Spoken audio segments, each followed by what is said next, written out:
Nice to be here. You will see something extraordinary today. It's not necessarily me, but it is setting a world record in number of slides in 10 minutes. So, for years, we've been thinking about, we should be doing this, we should be doing that, we should be doing this, we should be doing that. Unfortunately, it's not enough, and that's what we at Economy are looking to change. At the end of the day, it comes down to the many of us using what we have at hand, not waiting for perfect, but getting it done. And the way we look at this is also the tremendous power of consumption in the world, representing 25 times the money spent on military on global level. So it's a force to be reckoned with. And we are going to try to engage the many in reducing this 1 billion ton CO2e by unlashing that force every year. The problem, I think, as you're here, you know what the problem is, right? And we have a short period of time when we can get things done. It doesn't apply to all. This is not everyone in the world that has contributed to this problem. It's a limited few, and we have the greater responsibility to do something about that. Recent studies by the University of Bath shows quite depressing numbers. We're looking at numbers like people thinking that we have failed, people being reluctant to even have children put to this world. And at the end of the day, they find the future very frightening, which is one of the saddest contexts of all if you're trying to achieve something.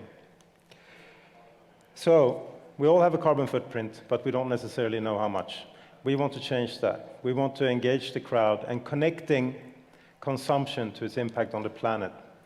As in the entry, many small decisions made has potentially a very large impact. And we're not looking for a few people being perfect, we're looking for all people doing a little. So, out of a traditional commercial or consumerism perspective, this might not resonate in a traditional shape and form. That's okay, because we want to use data applied, putting it at the fingertips of the consumer at every point of purchase, not telling them what to do or what not to do, but giving them the opportunity to understand the effects of what they choose to do. So, we believe that environmental calculations will shape the future. We think that mindful consumption will shape the future.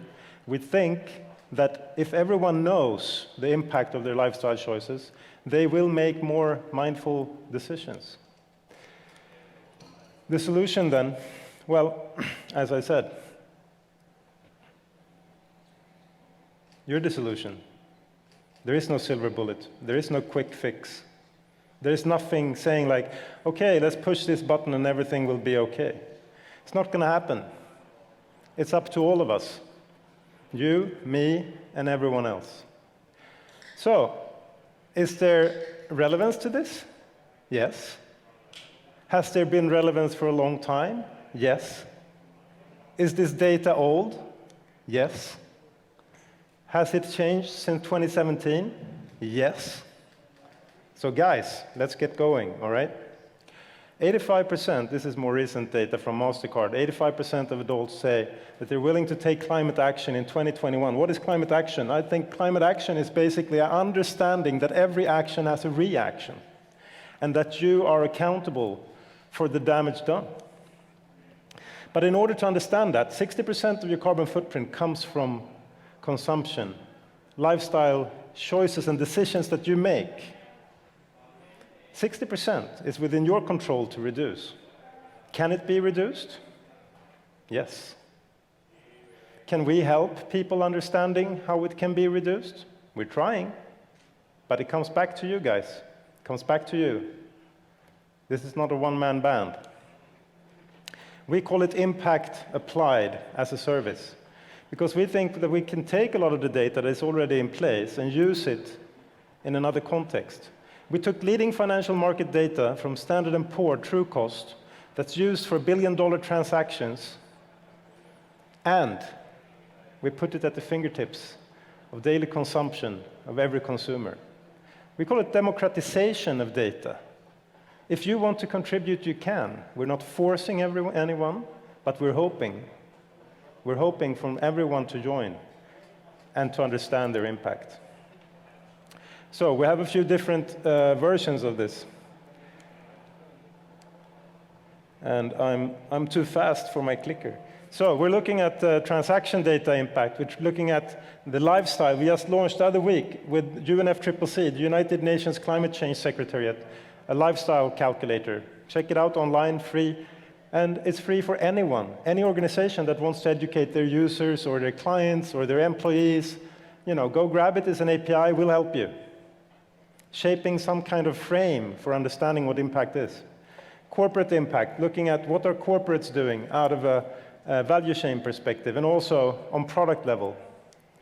So, two things, all on index methodology, looking at what every transaction has of an impact at every purchase. Your purchase consumption power is representation in the category, using the data in a transaction, not knowing who you are, no integrity issues. We're just knowing that where have you been shopping, how much have you spent, and we reply with a CO2 score, we don't even know it's you. It all resides with the banks. We're now working with banks around the world today. In 50 minutes or so, we're releasing our first bank in Sri Lanka, the Commercial Bank of Ceylon. So that's also a good thing. This is a global topic.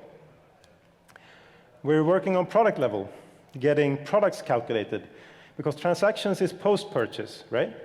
Products are pre-purchase. And it's better to be able to direct for lower impact before you make your purchase decision. And there is a short film around this where we try to illustrate how this works and why it is important. How we calculate cradle-to-gate carbon footprint calculations on product level, and how we help companies to do that. Making use of the best impact data on material level, working with EcoInvent out of Switzerland, and having this applied on a website for any SME or any company really, but the big boys really have their things covered. Any SME to understand the impact of their products, even pre-design, planning for lesser impact. We reduce cost, we reduce complexity, we reduce time to do a full LCA. This is a complement to a full LCA, but it's shaping comparability. And where there is comparability, there is competitive edge. And where there is competitive edge, there is a winner. And in finance and in business alike, if we can make saving the world financially lucrative, the world will be saved in no time. So, being exposed to this, 25% of one of our partner banks, 25% of the users say, I've reduced my impact once it was presented to me on a regular basis in my mobile banking app. We also see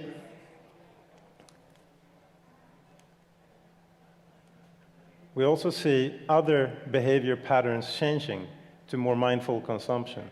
And why is that important? Because our ambition is to have 1 billion users reached.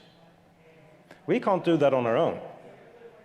But we can do it through partners. We can do it with brands and banks around the world that represents a lot of users as a distribution point. Today, we work with banks representing 360 million users. We consider 95 million users active. Sebastian from Klarna was on stage here yesterday, I think, telling their story around increased efforts in sustainability.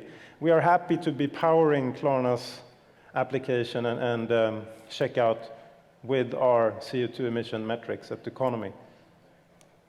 So,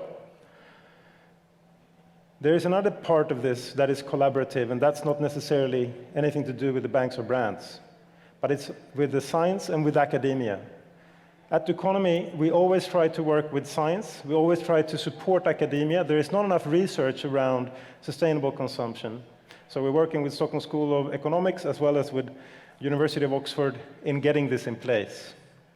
It's our way to contribute not only to reducing impact, but also understanding how impact can be reduced out of a research perspective. And the formula to engage the many, where many doing little things becomes a whole lot.